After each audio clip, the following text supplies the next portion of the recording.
Bonsoir chers amis, bonsoir chers frères, chers sœurs. Merci d'être connectés sur ma page Facebook, YouTube et toutes les autres plateformes des réseaux sociaux. Et nous abordons aujourd'hui la deuxième partie de la vidéo consacrée à la fête de la Pâque. Dans la première partie, nous avons vu la Pâque juive. Et nous avons vu qu'entre la Pâque juive et la Pâque chrétienne, il y avait une similitude qui était le sacrifice d'un agneau parfait. Voilà. Donc, dans la Pâque juive, comme nous avons vu, lorsque Dieu, après avoir constaté l'esclavage et l'asservissement de son peuple en Égypte pendant 400 ans, a décidé de faire sortir son peuple de cet esclavage, Pharaon et son peuple et son armée se sont opposés. Et il fallait que Dieu le frappe, Dieu les frappe durement, afin qu'ils cèdent à ce que le peuple de Dieu sorte d'Égypte. Le dernier fléau que Dieu a utilisé pour faire sortir son peuple d'Égypte était la mort des premiers-nés égyptiens. Alors, et pour que les premiers-nés israéliens ne soient pas touchés par ce fléau, il fallait que chaque famille juive sacrifie un agneau sans défaut. Et le sang de cet agneau devait être aspergé sur les linteaux des portes pour que l'ange de la mort, voyant ce sang, les laisse passer sans toucher aux enfants d'Israël. C'est ce qui fut fait et le peuple fut libéré de l'esclavage de Pharaon et de son armée. Alors aujourd'hui, nous allons nous intéresser plus à la Pâque chrétienne. Et nous allons lire avec l'apôtre Paul dans 1 Corinthiens chapitre 5, du verset 7 au verset 8. Vous permettez que je lise à partir d'ici. Faites disparaître le vieux levain afin que vous soyez une pâte nouvelle, puisque vous êtes sans levain, car Christ, notre Pâque, a été immolé. Célébrons donc la fête, non avec du vieux levain, non avec un levain de malice et de méchanceté, mais avec des pains sans levain de la pureté et de la vérité.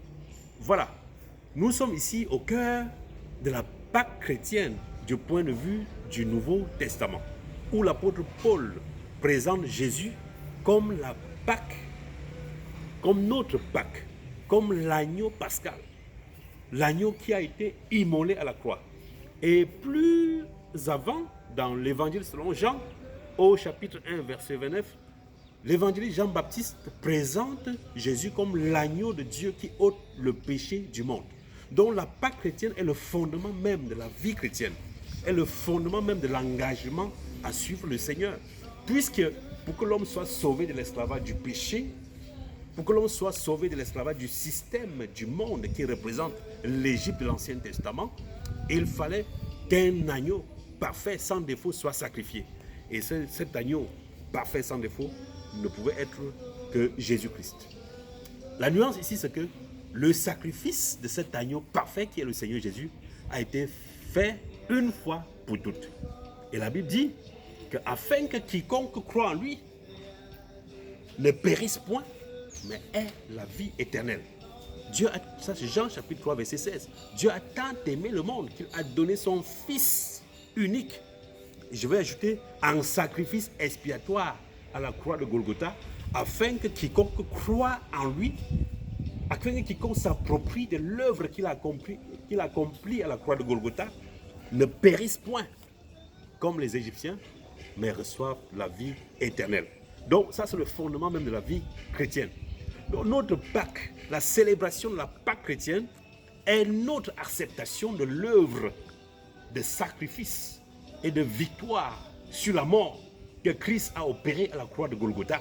C'est ça la Pâque chrétienne. Et si vous convenez avec moi que celui qui célèbre dans cette Pâque chrétienne accepte l'œuvre que Christ a accomplie à la croix de Golgotha, tout comme dans l'Ancien Testament, la Pâque devait se célébrer avec des pains sans levain, le levain représentant le péché et le pain représentant la vie. Donc, une fois qu'on a reçu Christ comme son Seigneur et Sauveur, grâce à l'œuvre qu'il a accomplie à la croix de Golgotha, nous sommes libérés de la vie d'esclavage du péché. Et nous nous engageons dans une vie sans péché. Ça, c'est une vie de pain sans levain. Et cette vie sans péché n'est possible que lorsqu'on est connecté à Jésus et lorsqu'on marche avec lui quotidiennement à travers la prière, à travers la méditation.